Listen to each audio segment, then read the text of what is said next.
స్టూడెంట్స్కి మిషన్లో దారము బుట్ట ఇవన్నీ ఎలా పెట్టాలి ఏంటి ఎలా సెట్ చేయాలన్నది నేను ఈ వీడియోలో వాళ్ళకి చూపిస్తున్నానండి. చూడండి ఒకసారి.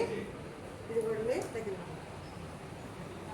ఇదిగో బాపిన్ ఇలా ఉంది కదా, బాపిను ఇదిగోండి, ఇదిగో ఇలా పెట్టాలండి.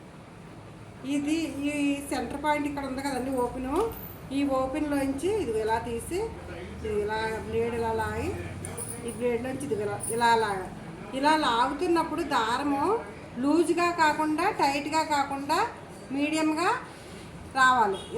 ఇలా తీసేటప్పుడు వచ్చినప్పుడు మీకు ఇది కరెక్ట్గా ఉన్నట్టు అనమాట. చూడండి ఇదిగో దీన్ని ఇప్పుడు నేను ఏం చేస్తానంటే ఇదిగో చూడండి ఇది పైకి వచ్చేలాగాను. ఇదిగో చూడండి ఒకసారి నేను ఇందులో పెడుతున్నాను. చూడండి ఒకసారి. ఇదిగో చూడండి ఇక్కడ రింగ్ ఉంది కదా, రింగ్ చూడండి ఒకసారి. ఈ రింగులో ఇదిగో ఈ హోల్లోకి ఈ రింగ్ పెడుతున్నా అమ్మా. ఇదిగో చూడండి కరెక్ట్గా అది అక్కడ ఫిట్టింగ్ అవ్వాలి. అదిగో చూసారా ఆ సౌండ్ వచ్చింది చూసారా. ఈ సౌండ్ ఎప్పుడైతే వచ్చిందో మనకు పర్ఫెక్ట్గా పట్టినట్టు బుట్ట, లేకపోతే పట్టినట్టు అనమాట. ఆ సౌండ్ కంపల్సరీ రావాలి. ఓకేనా. ఇదిగో చూడండి దీన్ని ఇలా క్లోజ్ చేస్తున్నాను. క్లోజ్ చేసిన తర్వాత నేను ఇదిగో దారం ఎలా పెడుతున్నానో చూడండి ఒకసారి.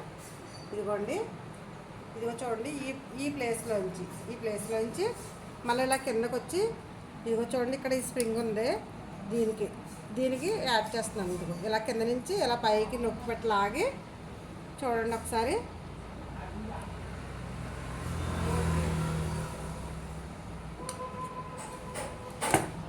ఇదిగో చూడండి ఈ హోల్లోకి మళ్ళా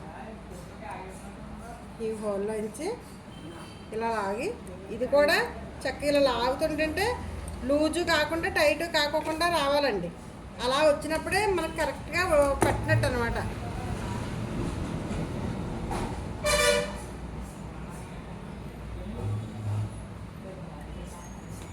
ఇదిగోండి చూడండి దీనికి ఇలా యాడ్ చేసుకోవాలి. ఈ రింగ్కి యాడ్ చేసుకోవాలి. ఈ రింగ్కి యాడ్ చేసుకుని ఈ సుత కట్ చేసుకుని ఇదిగో చూడండి ఇది లెఫ్ట్ సైడ్ ఉంటుంది హోలు. ఈ లెఫ్ట్ సైడ్ నుంచి రైట్ సైడ్ నుంచి కాదు, లెఫ్ట్ సైడ్ నుంచి ఇదిగో ఇలా పెట్టాలి. ఇలా పెట్టిన తర్వాత చక్కగా ఇదిగో చూడండి ఒకసారి. ఇదిగో చూడండి ఈ చక్రము ఇది ఇలా లోపలికి దించాలి. సూదిని ఇలా చక్రం ఇలా తిప్పుతానికి సూది లోపలికి వెళ్తుంది. లోపలికి వెళ్ళిన సూది ఇదిగో చూడండి దారం ఎలా వస్తుందో బయటికి వస్తుందా చూడండి. ఈ దారం వచ్చే దారాన్ని ఈ రెండు కింద దారము పై దారము ఈ రెండు కలిపి ఇదిగోండి ఇలా వెనక్కి పెట్టాలి. ఇదండి. ఇలా పెట్టిన తర్వాత మనం వేస్ట్ క్లాత్ ఏదన్నా చూసుకుని వేస్ట్ క్లాత్ మన కుట్టు ఎలా పడుతుందో